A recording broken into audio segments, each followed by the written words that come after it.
जयपुर की एक खबर ने पूरे देश के लोगों को सोचने पर मजबूर कर दिया कि आखिर कैसे 23 साल की एक लड़की ने 14 करोड़ रुपए की संपत्ति और सरकारी नौकरी हासिल करने के लिए अपनी ही मां की हत्या करवा दी।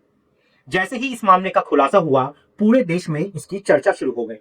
गांव हो या शहर, कस्बा हो या चौराहा, स्कूल हो या कॉलेज, यहाँ तक कि चाय की दुकानों पर भी लोग सिर्फ इसी घटना की बात करते थे। हर किसी के मन में एक ही सवाल था कि आखिर समाज में ये क्या हो रहा है और एक बेटी अपनी ही माँ के साथ ऐसा कैसे कर सकती है। जिस लड़की की चर्चा पूरे देश में हो रही थी, उसका नाम आयुषी शर्मा है। आयुषी शर्मा के पिता का नाम विजय वशिष्ठ था, माँ का नाम नीरज शर्मा था और उसका एक 16 वर्षीय छोटा भाई भी है। यदि माता पिता की बात अलग भी कर दी जाए तो सबसे बड़ी चिंता उसके भाई की थी। उसका भाई लगभग 50% मानसिक रूप से कमजोर बताया जाता है। वे सामान्य लोगों की तरह अपनी जिंदगी नहीं जी सकता। ऐसी स्थिति में माता पिता द्वारा अर्जित की गई संपत्ति का वास्तविक लाभ भी वो शायद कभी नहीं उठा पाता। उसके हिस्से में केवल उसके इलाज और रोजमर्रा के खर्चे की जिम्मेदारी ही आती, जबकि बाकी बची हुई संपत्ति और भविष्य में मिलने वाले अधिकांश अधिकार आयुषी के हिस्से में ही आने वाले थे। चाहे माँ की नौकरी से मिलने वाली आय हो या परिवार के अन्य संपत्ति, अंत में सब कुछ आयुषी के नाम ही होने वाला था। लेकिन यहीं पे एक सबसे बड़ा सवाल खड़ा होता है। जब लगभग पूरी संपत्ति और अधिकार भविष्य में आयुषी के हिस्से में ही आने वाले थे, तो फिर उसने अपनी ही माँ की हत्या क्यों करवा दी? आखिर ऐसी कौन सी वजह थी जिसने उसे इतना बड़ा कदम उठाने पर मजबूर कर दिया? आज की इस कहानी में हम इसी सवाल का जवाब जानने और समझने की कोशिश करते हैं। ये घटना राजस्थान के जयपुर शहर के प्रताप नगर थाना क्षेत्र की है। 3 जुलाई 2026 की शाम लगभग 4:45 बजे का समय था। सफेद रंग की एक स्कॉर्पियो कार सड़क किनारे पैदल चल रही एक महिला की ओर तेज रफ्तार से बढ़ती है। महिला खुद को सुरक्षित रखने के लिए करीब 60 फीट चौड़ी सड़क के बिल्कुल किनारे चल रही थी, लेकिन इसके बावजूद स्कॉर्पियो ने उसे बेहद जोरदार टक्कर मार दी। टक्कर इतनी गहरी थी कि महिला फुटबॉल की तरह हवा में उछल गई और घटनास्थल पर ही उसकी मौत हो गई। आसपास मौजूद लोगों ने ये पूरा दृश्य अपनी आंखों से देखा। वे सभी उस महिला को पहचानते भी थे। तुरंत उसके परिवार वालों को सूचना दी गई। सूचना मिलते ही उसकी 23 वर्षीय बेटी आयुषी मौके पर पहुंचती है। मौके पर पहुंचते ही आयुषी ने सबसे पहले अपने मामा राकेश शर्मा को फोन किया और बहुत सामान्य आवाज में कहा, मामा, माँ का एक्सीडेंट हो गया है, वो मर गई है। उसके बोलने का तरीका इतना सामान्य था कि राकेश शर्मा के मन में तुरंत कई सवाल उठने लगे। उन्हें ये बात परेशान करने लगी कि जिसकी माँ की अभी अभी मौत हो गई, वो बेटी बिल्कुल भी रो क्यों नहीं रही है। आखिर इतनी बड़ी घटना के बाद भी वो इतनी सामान्य और संतुलित कैसे दिखाई दे रही है? इन्हीं सवालों ने राकेश शर्मा के मन में गहरा शक पैदा कर दिया। उन्होंने तुरंत पुलिस स्टेशन जाकर एक छोटी सी लिखित आवेदन दिया। उस आवेदन में उन्होंने सिर्फ इतना ही लिखा कि साहब, ये कोई सामान्य सड़क दुर्घटना नहीं है, बल्कि एक हत्याकांड है। कृपया इसकी निष्पक्ष जांच कराई जाए। शुरुआत में पुलिस भी इस घटना को केवल एक सड़क हादसा मान रही थी। जिन लोगों ने अपनी आंखों से यह घटना देखी थी, वो भी इसे दुर्घटना ही समझ रहे थे। लेकिन राकेश शर्मा के शक ने पुलिस को दोबारा सोचने पर मजबूर कर दिया। इसके बाद पुलिस ने मामले की गहराई से जांच शुरू कर दी। जांच जब आगे बढ़ी तो कई तथ्य सामने आए जिन्होंने लोगों के पैरों तले जमीन खिसका दी। पूरा देश ये सोचने पर मजबूर हो गया कि आखिर एक बेटी ही अपनी मां के साथ ऐसा कैसे कर सकती है। जांच शुरू होने के बाद राकेश शर्मा लगातार मीडिया के सामने अपनी बात रखते रहे। उन्होंने कई ऐसे सवाल उठाए जिन्होंने इस पूरे मामले को और भी ज्यादा संगीन बना दिया। उनके अनुसार 4 ऐसे महत्वपूर्ण बिंदु थे जिनकी निष्पक्ष जांच होना बेहद जरूरी था। पहला बिंदु उनकी बहन नीरज शर्मा से जुड़ा हुआ था। राकेश शर्मा ने बताया कि 1 मार्च 2026 को नीरज शर्मा ने सांगानेर पुलिस स्टेशन में एक लिखित शिकायत दर्ज कराई थी। उन्होंने पुलिस को बताया था कि उनके घर में चोरी हुई है। घर से नकदी, जेवर और अन्य कीमती सामान चोरी हो गया था। उन्होंने पुलिस से अनुरोध किया था कि मामले की जांच की जाए, चोरों को पकड़ा जाए और उनके खिलाफ कानूनी कार्रवाई की जाए। लेकिन राकेश शर्मा का आरोप है कि पुलिस ने उस वक्त शिकायत को उतनी गंभीरता से नहीं लिया। उनका मानना है कि अगर उसी समय चोरी की सही तरीके से जांच होती तो समय रहते सच्चाई सामने आ जाती और ये घटना होने से पहले ही रुक जाती। राकेश शर्मा का कहना है कि उस चोरी की भी दोबारा जांच होनी चाहिए। ये पता लगाया जाना चाहिए कि चोरी हुए जेवर और नकदी का आखिर क्या हुआ।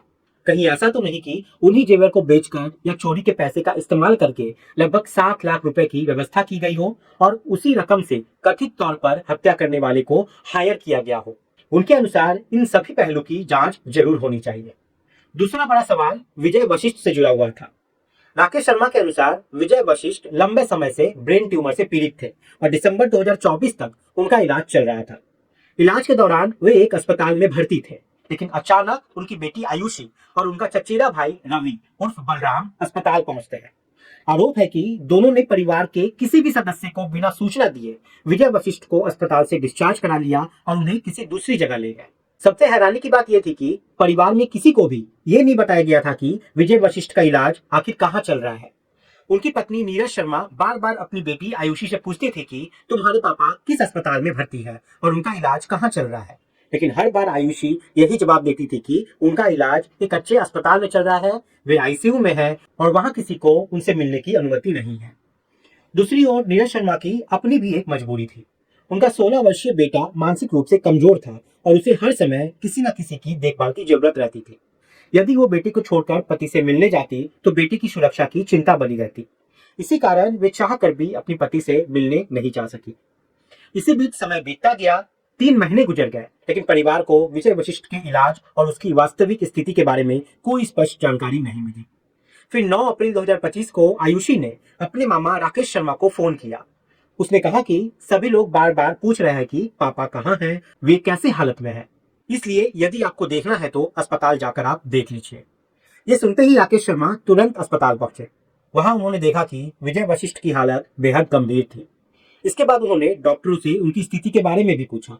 डॉक्टर ने बताया कि उनके शरीर के कई महत्वपूर्ण अंग जैसे फेफड़े, लीवर और हृदय लगभग 90% तक प्रभावित हो चुके हैं।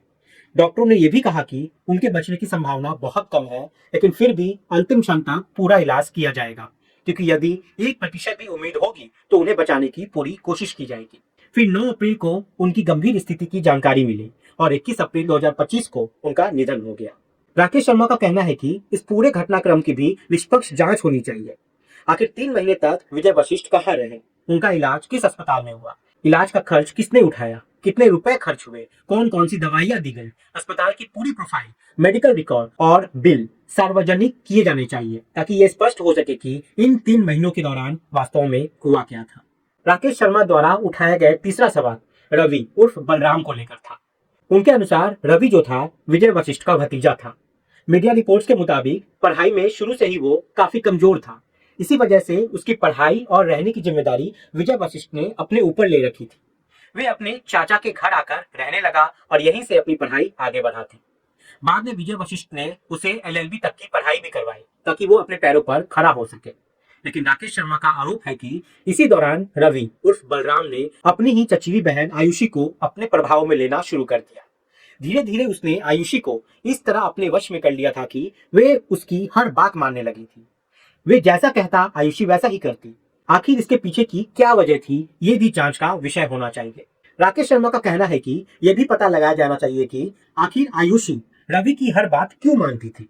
वे उसके कहने पर अपनी मां नीरज शर्मा से बार बार झगड़ा क्यों करती थी। आखिर ऐसा क्या था कि वे अपनी मां के खिलाफ खड़ी होती चली गई।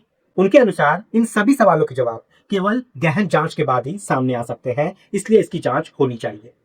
इसके बाद राकेश शर्मा चौथा और सबसे महत्वपूर्ण मुद्दा उठाते हैं, जिसकी चर्चा मीडिया में भी लगातार होती रही। ये मामला विजय वशिष्ठ की मृत्यु के बाद मिलने वाली सरकारी नौकरी से जुड़ा हुआ था। विजय वशिष्ठ हाई कोर्ट में क्लर्क के पद पर कार्यरत थे। उनके निधन के बाद अनुकंपा नियुक्ति के बाद परिवार में किसी एक सदस्य को नौकरी मिलने की संभावना थी। राकेश शर्मा के अनुसार उस समय आयुषी की उम्र लगभग 23 वर्ष थी और वे पढ़ी लिखी भी थी। आयुषी ने अपनी मां नीरज शर्मा से कहा कि वे अपने पिता की जगह सरकारी नौकरी करना चाहती है। बताया जाता है कि उसने अपनी मां से पूरी तरह बात किए बिना ही नौकरी के लिए आवेदन भी कर दिया था। लेकिन जब नीरज शर्मा को इस बात की जानकारी मिली तो परिवार के कई रिश्तेदारों ने उन्हें समझाया। उन्होंने कहा कि बेटी की एक दिन शादी हो जाएगी और वे अपने ससुराल चली जाएगी, जबकि उनका 16 वर्षीय बेटा मानसिक रूप से कमजोर है और उसे जीवन भर देखभाल तथा इलाज की जरूरत पड़ेगी। ऐसे में यदि नौकरी मां के पास रहेगी तो परिवार की आर्थिक स्थिति भी संभल जाएगी और बेटे की देखभाल भी बेहतर तरीके से हो सकेगी। इन्हीं बातों को ध्यान में रखते हुए नीरज शर्मा ने स्वयं अनुकंपा नियुक्ति लेने का फैसला किया। नीरज का यहाँ पे विचार था कि नौकरी वो खुद करेगी और अपनी बेटी आयुषी को अच्छी शिक्षा दिलाकर आगे बढ़ाएगी। लेकिन राकेश शर्मा के अनुसार नीरज शर्मा का यह फैसला आयुषी को बिल्कुल पसंद नहीं आया। इतना ही नहीं, उनका दावा है कि इस फैसले से सबसे ज्यादा नाराज रवि उर्फ बलराम था।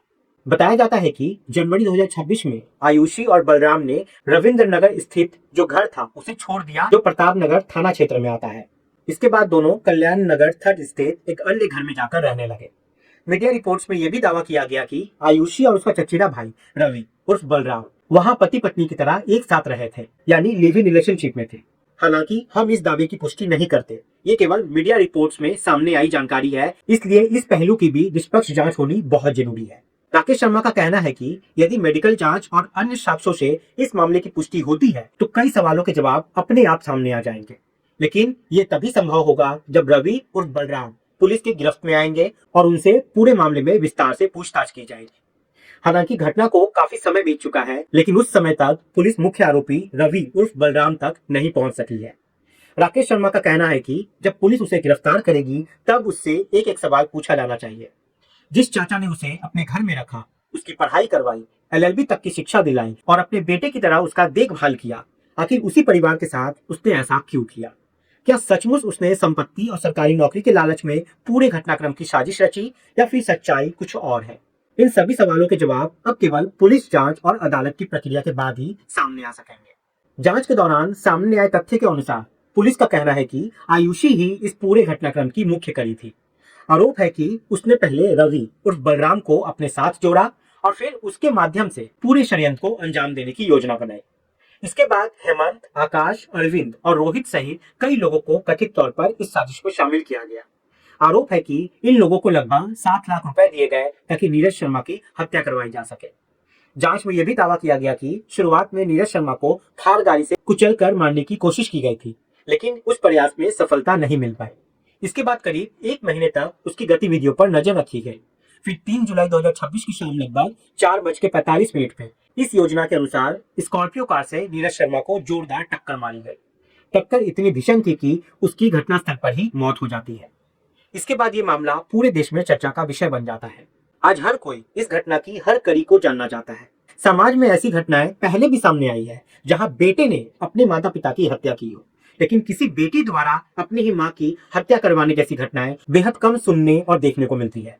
शायद यही वजह है कि आयुषी का नाम पूरे देश में चर्चा का विषय बन गया है। दोस्तों, इस पूरे घटनाक्रम को बताने का उद्देश्य किसी की भावनाओं को ठेस पहुंचाना या किसी को परेशान करना नहीं है। हमारा उद्देश्य केवल आपको जागरूक करना है ताकि समाज में घट रही ऐसी घटनाओं को समझा जा सके और उनसे सबक लिया जा सके। आप सभी यहाँ पे सतर्क रहें, सावधान रहें। जय हिंद, जय भारत।